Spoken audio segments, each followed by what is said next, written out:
नमस्कार, मी दर्शन सावंत. चला बघूया आजचा दिवस कसा गेला ते.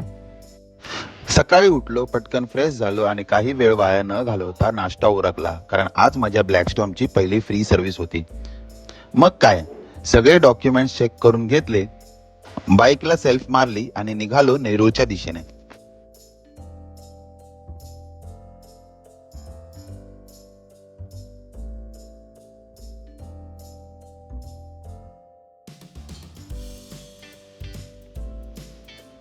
रस्त्यात छत्रपती शिवाजी महाराज चौकात थांबून महाराजांचे आशीर्वाद घेतले आणि मग पुढचा प्रवास सुरू ठेवला.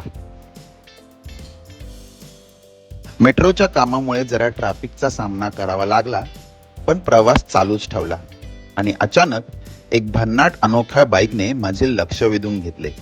मग तिचे जरा व्हिडिओ आणि फोटो काढून घेतले.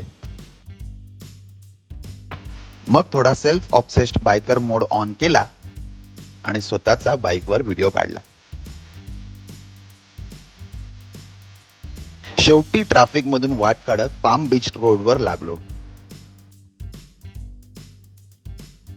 तिथल्या रोडवर बाईक सुसाट पळवण्याचा आनंद काही औरच होता.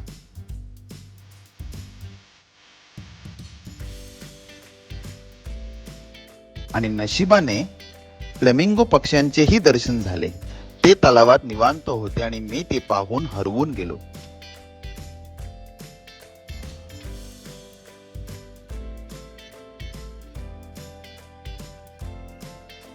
शेवटी सर्व्हिस सेंटरला पोहोचलो. बाईक सुपरवायझर कडे सोपवली आणि वेटिंग एरिया मध्ये बसून तिला नवी कोरी होताना पाहत होतो. सर्व्हिसिंग नंतर बाईक अक्षरशः शोरूम मधून नवीन आल्यासारखीच वाटत होती. मग लगेच पेट्रोल फुल करून थेट मामाच्या हॉटेलवर पोहोचलो आणि पोटभर जेवणाचा आस्वाद घेतला. तिथून पुढे माझ्या मावशी आजीला भेटायला गेलो आणि तिच्या प्रेमाने बनवलेला गारगार कोकम सरबत प्यायलो. काय सांगू, उन्हाळ्यात अमृतच होते ते. मग घरी परतलोच आणि उन्हाच्या तापामुळे थेट फ्रेश होऊन झोप काढली. संध्याकाळी ओवीला अबॅकस क्लासमध्ये सोडून रात्रीसाठी पाणीपुरीचं सामान घेऊन आलो. पुन्हा ओवीला क्लासवरून पिकअप केलं आणि घरी येताना कोण जास्ती पाणीपुरी खाणार यावर चर्चा सुरू झाली आणि शेवटी घरी आल्यावर फॅमिली सोबत पाणीपुरीचा जबरदस्त तडका मारला आणि मग प्रणिताने बनवून दिलेल्या चाट प्लॅटरचा आस्वाद घेत आजच्या दिवसाला विराम दिला.